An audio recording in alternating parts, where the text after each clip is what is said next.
News पर news में आप सबका स्वागत है। कैपिटल गुड्स की स्पेस की दिग्गज कंपनी क्विंस इंडिया से हम आपकी मुलाकात करवाने जा रहे हैं। 1962 में कंपनी बनी थी और इंजन पावर सिस्टम और डिस्ट्रीब्यूशन का करती है कंपनी कारोबार। परसों आए थे रिजल्ट्स और कल इन रिजल्ट्स पर तगड़ा एक्शन देखने को भी मिला। रिजल्ट्स वैसे मजबूत आपको नजर आएंगे। मैं आपके सामने पहले नतीजे रख दूं। आय 20% बढ़कर आई, उम्मीद से बेहतर।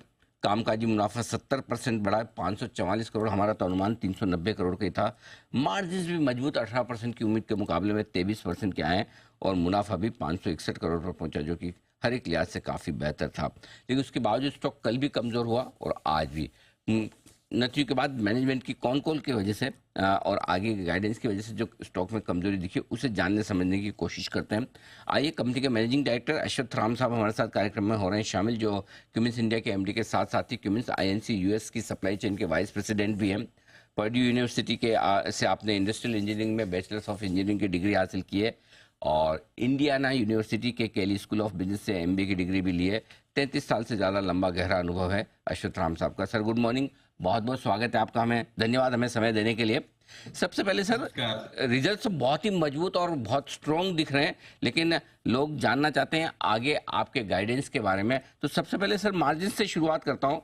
23% के मार्जिन उम्मीद से हमारे काफ़ी बेहतर रहे। क्या इन मार्जिन में किसी तरह की कोई एडजस्टमेंट है और आगे चलते हुए कंपनी ये मार्जिन मेंटेन कर पाएगी? क्या आउटलुक है सर? तो कोशिश तो कंपनी की यही है कि कंटिन्यूअसली आप 3 या 4 साल से देखेंगे कि हम हर साल मार्जिन और ग्रोथ दोनों में ग्रोथ दिखाई दे रहा है। और वो इसकी वजह से है कि हम फोकस्ड है कि हमारा कॉस्ट स्ट्रक्चर लो रहे, हम नए प्रोडक्ट्स लॉन्च करें और मार्केट में भी हम ज्यादा एक्सपोर्ट्स करें, ज्यादा हर एक सेगमेंट पे फोकस है हमारा कि ग्रोथ भी हो और प्रॉफिट भी बढ़े। तो हमारी स्ट्रैटेजी यही है कि हम growth 2x of GDP, GDP में 2x जितना ग्रोथ करें और प्रॉफिट को भी हम मेंटेन करें या ग्रो करते रहें। परफेक्ट। तो सर फाइनेंशियल ईयर 25 के लिए क्या ये उम्मीद रखी जाए 15% के आसपास या इससे ज्यादा की ग्रोथ कंपनी ला सकती है? कोशिश तो यही है। पिछले पिछले 3 साल से हम कर पा रहे हैं और ये साल भी उम्मीद यही है कि अगर इंडिया का जो इंफ्रास्ट्रक्चर स्पेंडिंग जो है वो कंटिन्यू रहे, तो 2x ऑफ जीडीपी का ग्रोथ आ सकता है। क्योंकि पिछले 3 साल में आपका मुनाफा करीबन करीबन 3 गुना हुआ है, आय आपकी दुगुना हुई है, एबिटा यानी कि कामकाजी मुनाफा 3 गुना हुआ है। तो परफॉर्मेंस बहुत तगड़ी रही है। आपके इन्वेस्टर्स यही एक कॉन्फिडेंस चाहते हैं कि जो अब पहले लो बेस भी था, शायद ग्रोथ के 3 साल आपके बहुत ही जबरदस्त हैं। क्या अगले 3 साल इसी तरह की परफॉर्मेंस कंपनी फिर से रिपीट कर सकती है? तो हमारा long term output output India के बारे में पॉजिटिव ही है। इंडिया अभी एक $3.5 ट्रिलियन इकोनॉमी है और अगर 2030 तक वो $7 ट्रिलियन इकोनॉमी बनना चाहती है तो 1.7 ट्रिलियन का इन्वेस्टमेंट इंफ्रास्ट्रक्चर में करना पड़ेगा। अगर वैसा इन्वेस्टमेंट अगर होगा तो सारे जो इंफ्रास्ट्रक्चर के फंडामेंटल रिक्वायरमेंट्स है वहां कमिंस के इंजन जाते हैं। तो कॉन्फिडेंस कमिंस का हाई है कि अगर इंफ्रास्ट्रक्चर में इन्वेस्टमेंट होता है तो कमिंस का ग्रोथ ऐसे डबल डिजिट में पॉसिबल एब्सोल्युटली है। जी, अश्वथ राम सर, एक और आपसे राय लेना चाहता हूँ ऑर्डर बुक के बारे में। कितनी बड़ी है इस वक्त ऑर्डर बुक और ऑर्डर बुक में किस तरह की ग्रोथ की उम्मीद की जाए? ऑर्डर बुक अभी तो स्ट्रांग है। जो हमने गाइडेंस 2x ऑफ जीडीपी का दिया है, अभी के ऑर्डर बुक से कॉन्फिडेंस हाई है कि वो टारगेट हम मीट कर सकेंगे। बहुत ही बढ़िया, परफेक्ट।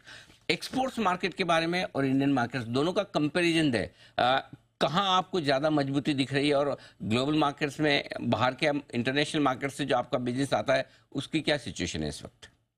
तो पिछले साल में हमने ये देखा है कि डोमेस्टिक मार्केट 28% से ग्रो हुआ और एक्सपोर्ट्स मार्केट 16% से डी ग्रो हुआ।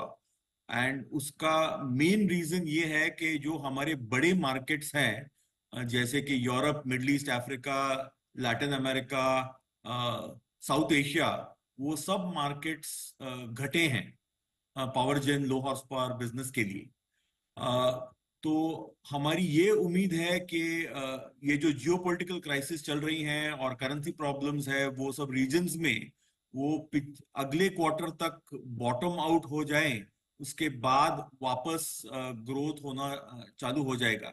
हमने एक्सपोर्ट्स ग्रो करने के लिए बहुत सी चीजें अलाइन की हैं, जैसे कि हमने हमारा कॉस्ट रिड्यूस किया है, हमने नए प्रोडक्ट्स इंट्रोड्यूस किए हैं, एंटायर सीपीसीबी 4+ का जो नया रेंज है वो भी ग्लोबल एक्सपोर्ट्स के लिए रेडी किया है।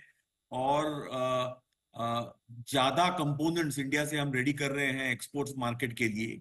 तो कॉन्फिडेंस हमारे पास जरूर है कि लॉन्ग टर्म में एक्सपोर्ट स्टोरी भी अच्छी रहेगी, लेकिन शॉर्ट टर्म में हम काफी वीकनेस देख रहे हैं एक्सपोर्ट्स मार्केट्स में। बहुत ही बढ़िया। शॉर्ट टर्म में वीकनेस है लेकिन लॉन्ग टर्म में स्टोरी अच्छी रहेगी और भारतीय बाजार तो मजबूत है ही है, ऑर्डर बुक भी मजबूत। अश्वत्थराम सर, बहुत बहुत धन्यवाद आपका, आपने समय दिया और विस्तार से कंपनी के नतीजों पर और आगे के आउटलुक पर हमारे दर्शकों से बातचीत की। कमिंस इंडिया के एमडी अश्वत्थराम साहब बताते हुए आपको पिछले 3 साल